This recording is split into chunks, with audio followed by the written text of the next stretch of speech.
Hey again everyone, welcome to another episode of Beards and Board Games with me, Georgie. Today I'm going to be reviewing Lord of the Rings the Confrontation, released in 2002, so a little bit of an old one. Designed by Reiner Knizia. Art, again, I'm just going to say it now, amazing, by John Howe. Two-player, I'm going to say abstract game. Kind of reminds me of a cross between chess and Guess Who. Doesn't really sound too interesting, but trust me, it's pretty intriguing when you get to see what it's like. Let's go and have a look at Lord of the Rings the Confrontation. Okay, we thought I would just start off by quickly going through some of the characters, or all of the characters quickly. On the Sauron side, you have the Balrog. He has a strength of 5, and when in Moria, instantly defeats any characters that try and use the tunnel.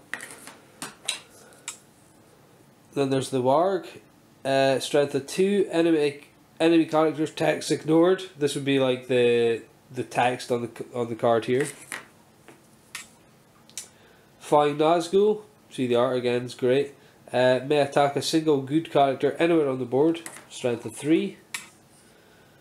Black Rider, may move forward any number of regions as long as they're attacking. Now the general rule of thumb is a character has to move forward on his turn, or you have to move one character forward on his turn unless his card says otherwise. Let's go strength of 3, I can't remember what I said. Then there's the Cave Troll, strength of 9. The Dark player's card has no value or effect. So, if you have to play a card that turn, it doesn't really matter. Shelob's Lair. After Shelob defeats an enemy character, she's immediately returned to Gondor, just where she obviously originates. Which is a weird bit theme there, I guess. She doesn't originate there.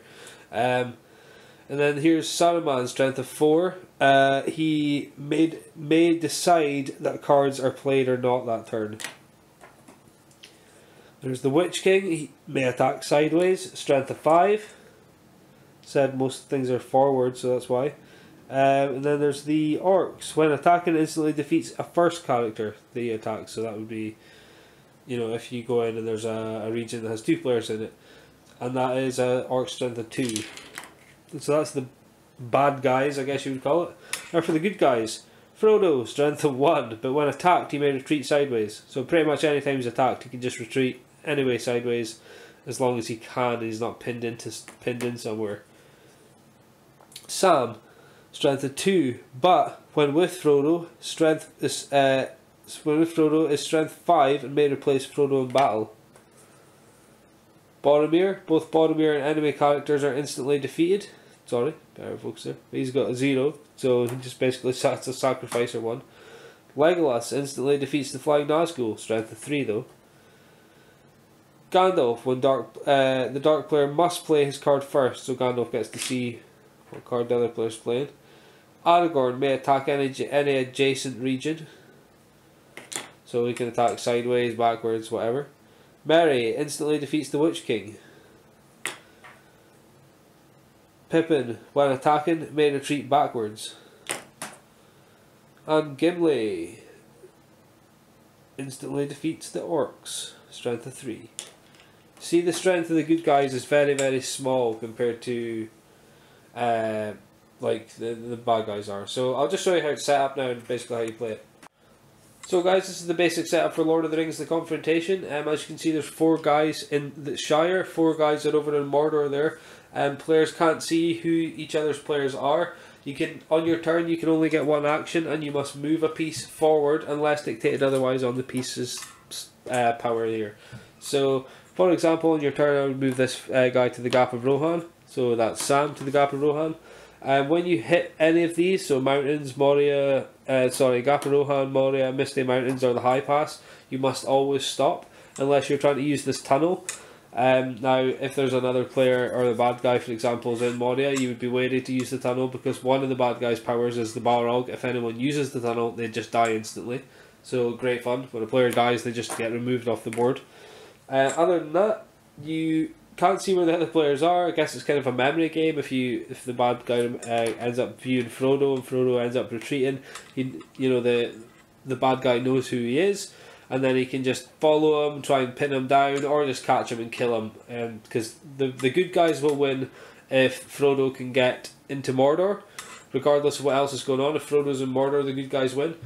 The bad guys will win if Frodo gets caught or killed, or if the good guys can't move, or they get 3 of their players into the Shire, then game over for the good guys. So there's multiple ways the bad guys can win, and they seem to be a lot stronger than the good guys are looking at their numbers, like I showed you earlier.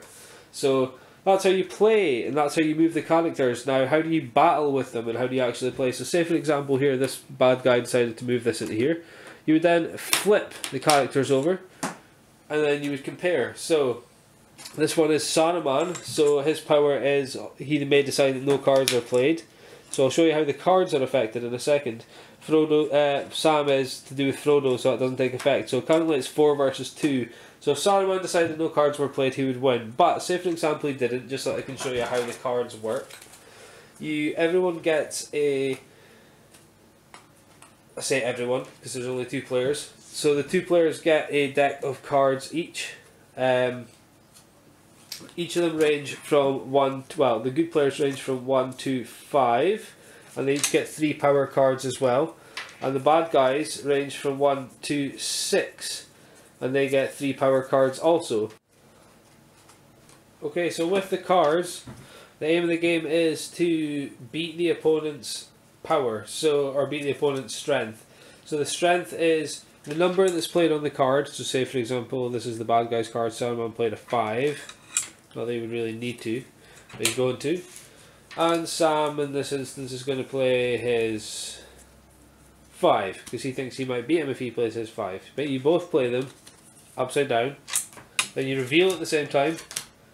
Then your strength is the strength of the card plus the number on the character. So if Sam's is 5, 6, 7 and Saruman's is 9, so Saruman would win, Sam would get knocked off the board, Saruman would go back up and hidden to the other player.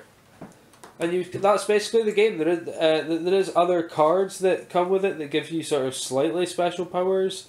So when you play them, again hidden down, flip them over, and one of them is ignore any text on a text card played by a good player. So that would only be if you played like a text card. One of them is retreat, so immediately retreat sideways. Other bad guy one is magic. Immediately replace this card with a card that you previously used. The good guys ones are noble sacrifice. Both characters are immediately defeated. Magic, just told you, because the good guys get a copy of that too. And then elven cloak, ignore the strength of any number card played by the dark player this turn. So again, you would play that if like you had a stronger character on the get-go, but on the strength number here. But this one was Sam versus Saruman. I certainly didn't.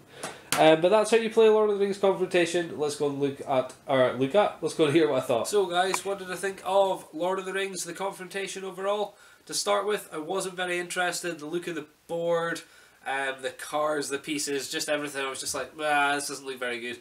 When we played it, man, I super enjoyed it. Like facing other characters, flipping them over, then playing the cards as well, then like putting the characters back into where they would be like 2 or 3 people in the same square, and then shuffle them all about so the opposing player doesn't know who they are, and then moving them away again. It's super thematic. I really enjoyed it. I say super thematic. The artwork makes it seem super thematic, and the way that Frodo needs to get to Mordor is super thematic. But I guess the game in itself is actually very abstract on the other hand as well. But I super enjoyed it. I would recommend it to anyone. Obviously it's just a 2-player game, which will let it down for a lot of people, but for me, I can always find time in the 2-player game either with one of my friends or just the wife. Super fun game, Lord of the Rings the Confrontation. Guys, thanks again for watching. Don't forget to like, comment and subscribe. You can also follow me on Twitter at Beards and Boards. Catch you guys later. Ciao.